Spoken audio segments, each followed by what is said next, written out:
In this video, we're going to talk about the fantasy versus the reality of what will happen when your avoidant partner goes to therapy. Hi, I'm Katya Morozova. I'm an attachment coach and certified NARM practitioner. I help people recover from breakups and help them become secure in their relationships using the wisdom of attachment theory. If that sounds interesting to you, then definitely subscribe to my channel. I'm also the founder of KatyaMorozova.me, and if you're interested in working with me one-on-one, you can book a coaching session with me on that website. You can do that right up here. First, let's talk about the fantasy versus the reality of what will happen when the avoidant goes to therapy. Will they magically realize what they had with you as soon as they get into therapy? The reality is probably not. I know that a lot of times people have this fantasy that therapy is this kind of blanket all solution. It's a magic pill solution. And that if their avoidant just goes to therapy, then things are going to turn around, when that is not the case. In fact, therapy for an avoidant can be incredibly challenging. It can be incredibly vulnerable. A lot of times people think that when an avoidant goes to therapy, they're going to immediately start talking about their relationship. Let's say you've gone through a breakup with an avoidant and you're hoping that now that they're going to therapy, they're going to realize what they had with you, when the reality is that they could go to therapy and not even talk about the relationship. They get to choose what they talk about. And bringing up a romantic relationship for an avoidant can be incredibly, incredibly vulnerable in a therapeutic relationship. Many avoidants will talk about more surface things. Maybe they will talk about their professional life or challenges that are easier to discuss and not so close to the heart before they actually talk about things like their romantic relationships. Why does the avoidant struggle to open up in therapy?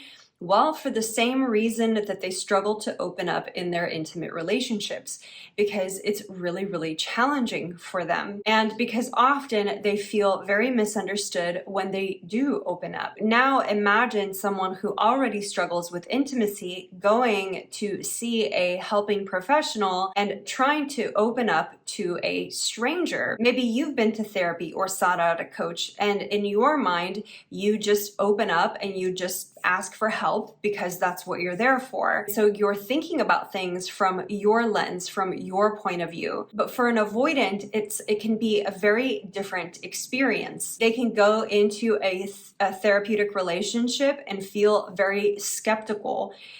Sometimes they feel skeptical. Sometimes they feel like they kind of know the program. They know what they're supposed to say or do, which doesn't necessarily, or they know what maybe the therapist wants to hear, which doesn't necessarily lead to any type of fruitful or vulnerable discussion.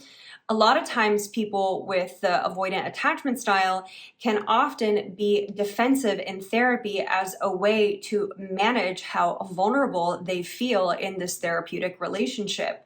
And this can be really hard because not all therapists and not all helping professionals are trained to work with the avoidant attachment style. And a lot of times people in the helping professional space predominantly work with a lot more people who are relational, which are the secure and the anxious types, which are more drawn to talking to people in order to find solutions or talking through their problems, which for avoidance, it can be really stressful to do this. Now let's talk about whether the avoidant will address their traumas in therapy and the obstacles that get in the way of them doing so. So one of the things that can happen when an avoidant seeks out a helping professional is they can be really good at talking around their problems. They can keep the conversation surface level. They can talk about things in an unemotional way or go on tangents in a therapeutic or a coaching relationship. They can spend an entire hour talking about these tangents or talking about stories or even talking about other people that they're in a relationship with without actually getting to the core of what is going on with them. The avoidant can walk away from the conversation feeling glad that they got things off of their chest, or feeling glad that they were able to talk about the things that they wanted to talk about, and the deeper emotional wounds or the trauma that the avoidant experiences still might not get addressed. Other things that can happen is that people with the avoidant attachment style can have lapses in memory from their childhood or from traumatic events. Or maybe the avoidant has some memory, some surface memory of what happened to them, but they're disconnected from those memories emotionally. This is a very common thing to happen when you go through a traumatic experience or a chronically stressful situation. Specifically as a child, it's a life-saving strategy to start to omit information to survive. The avoidant can even be grateful for having a safe space to talk out things, but over time, it doesn't necessarily lead to solutions or to the resolution of trauma for the person with this attachment style. Going back to the original question, will they actually recognize that they have trauma and work through their trauma? Well, as you can see by my answer, it's probably going to take them quite a bit of time. They have to find the right therapeutic relationship. They have to feel safe enough to open up with their therapist or their coach or whoever they're working with. And trauma is one of those things that takes quite a bit of time to work through. When you work with trauma, you have to work in a titrated way, moving slowly into delicate content. So as you can see, there's a lot of little obstacles, or I should say big obstacles, that could get in the way of a person with this attachment style addressing the thing that's going on that's creating distance between you and them. So I know that in this video, we've mainly been talking about obstacles, and maybe you're feeling like there's no hope, but I do want to leave this video on a high note. So one of the scenarios that I think is really hopeful is if your avoidant partner and you are still in contact while they go to therapy. I take that as a really good sign.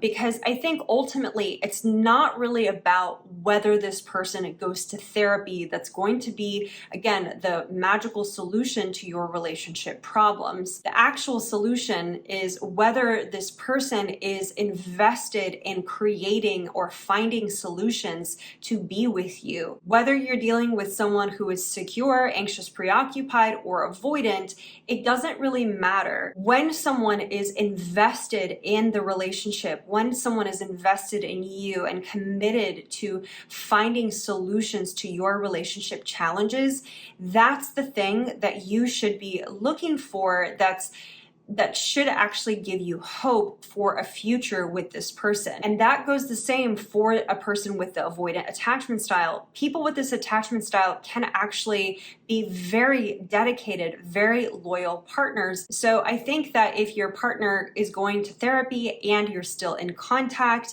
even if it's limited contact, but they're trying to work through something in order to get back to the relationship, then I take that as a much more positive sign. Now, if you want a customized assessment about what I think is going to happen for someone with an avoidant attachment style in therapy, based on their past, based on their history with you, then I definitely recommend booking a one-on-one consultation where we can dig a bit deeper into your unique situation.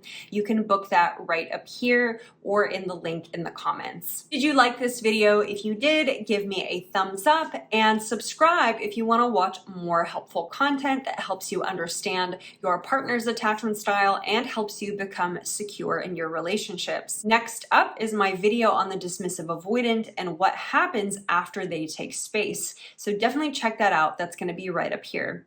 Thanks so much for watching, and I will see you on the next one.